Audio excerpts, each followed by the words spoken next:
a month where it seemed like Oklahoma recruiting was on fire, it was surging. Towards the end of the month in July, you lose Kade Pietrzak to the University of Nebraska. And for Oklahoma fans, and this was a prospect you thought Oklahoma was going to land for a while, we all felt good about it. So today we've got to talk about Kade Pietrzak going to Nebraska, what this does for Oklahoma, and how they can pivot and who they can go after to potentially round out this class. I don't know. We might have Fasusi talk, but I don't know if it's necessarily an update. Before we dive into it, though, as always, make sure you guys are joining the discussion, jumping down in the comments below. Guys, Sooners Under the Stars and Party at the Palace this week. And we've got some lists put together. We might talk about Sooners Under the Stars a little bit today. It's going to be exciting. I want to hear from y'all. So as always, hit the like and subscribe. Let me know you guys like this kind of content. But Oklahoma got some news that they were losing Kade Pietrzak to the University of Nebraska. And this one, if you're an Oklahoma fan, listen, you heard that Nebraska was making a move.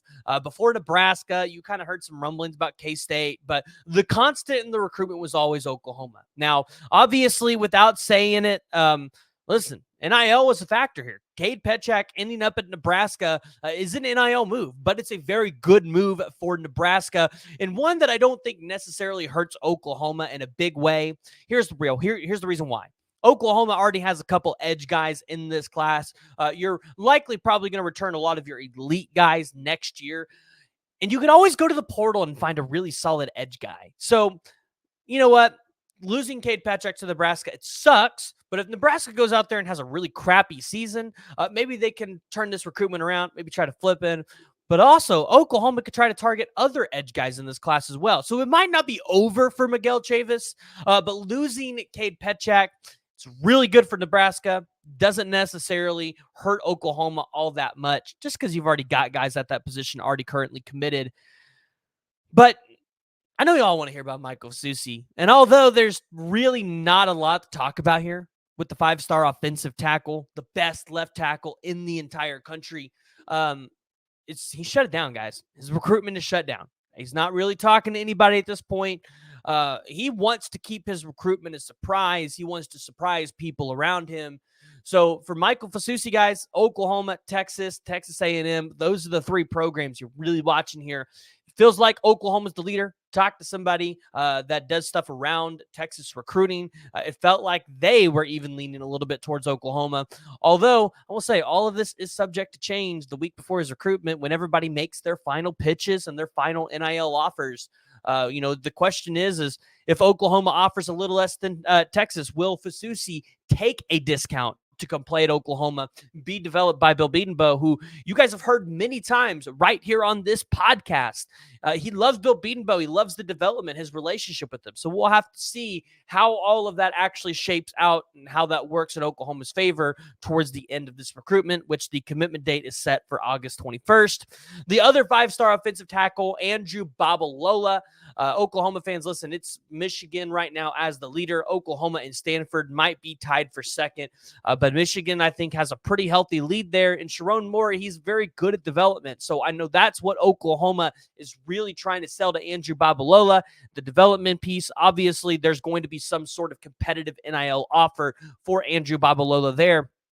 But if you're Andrew Babalola, Michigan's got an equally good medical program. And so, you know what? If he picks Michigan and you get Fasusi, I think you're okay with that. But Oklahoma probably wants to land one of these two five-star offensive tackles. And if they land Andrew Babalola, that might be a slight indicator that something might be wrong in the Fasusi recruitment. So you guys have to keep your guys' eyes peeled for that one, because I think Babs commits before Fasusi does. Now, one of the other prospects that we're watching in this class, and we're going to talk about this one before we go into the final prospect that I think Oklahoma will shift gears to post Kade Pietrzak committing to Nebraska, but that's Christian Jones.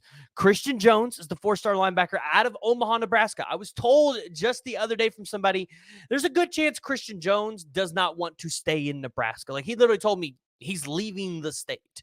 So right now, I know Nebraska's favored, I think at 247 and on 3, but I don't think Nebraska ends up landing his commitment unless they have or a 10 or 11 win season.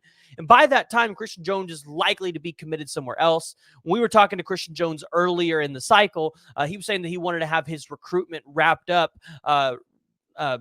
towards the end of his senior season. I think that timeline's getting moved up. So Oklahoma fans, a 6'2.5", 215-pound linebacker out of Omaha, Nebraska. This is a guy that can be an absolute dude for Brent Venables. And also, I think it helps take the ease off a little bit of who you have to bring in the next cycle in 2026, where I said, hey, if you don't land Christian Jones or you don't take another linebacker outside of Marcus James, you might have to go take 2 or 3, well, not 2, definitely 3 or 4 next cycle to fill some holes or potential holes that you'll be having coming up. So Christian Jones, a prospect that you guys should all be watching, but a prospect that I think Oklahoma is definitely going to be shifting gears to, somebody that Oklahoma, listen, guys, I think they want this guy. When we talked about him earlier in the cycle, Oklahoma was pursuing him pretty highly. And then it felt like Oklahoma backed off for a little bit, especially once Christian Evans, Cole Breeler, and Mekhi Williams-Lee came into the fold. He's 6'3", 300 pounds. He's got over 35 total offers. And right now, you feel like LSU is the leader in this recruitment. But y'all, I want y'all to see this video. Record of 380 pounds on the bench press, sending this to Todd Bates, getting the exclamation, getting the hearts. Guys, Todd Bates is going to see this, and Todd Bates is going to absolutely love it. So Xavier Ikponu, he could be a great addition to potentially fill out this 2024 defensive line class for Todd Bates and Brent Venables.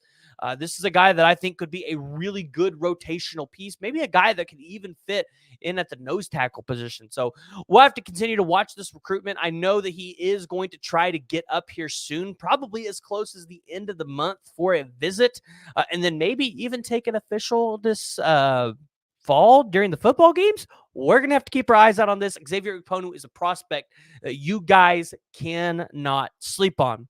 Lastly, you're probably going to see Oklahoma fill out their offensive line roster by trying to flip Lamont Rogers, the 6'7", 305 offensive tackle out of Mesquite, Texas, currently committed to Missouri. Remember, a lot of you guys were kind of confused on how he ended up at Missouri in the first place. Listen, guys, OU's not going to go break the bank that early for an offensive tackle. They'll let him commit to Missouri, see how the recruitment goes with the other two, still recruit him on the side. And if they don't land one of those two guys, they can go all in over there. Or if they get one of those two and they still have money left over, up their NIL offer and say, hey, why don't you come play at Bill Bedenbaugh's offensive tackle of development school, right? I think that's what we should call it at this point. So Sooner Nation, I want to hear from y'all. Make sure you guys join the discussion. Let me know what you guys think. How is Oklahoma going to shift their recruiting strategy with the latest recruiting loss of Kade Pietrzak? I want to hear from y'all. As always, hit that like, hit that subscribe button. Let me know what you guys think about this recruiting content. We're going to talk Sooners under the stars and Party at the Palace tomorrow, so you guys aren't going to want to miss it.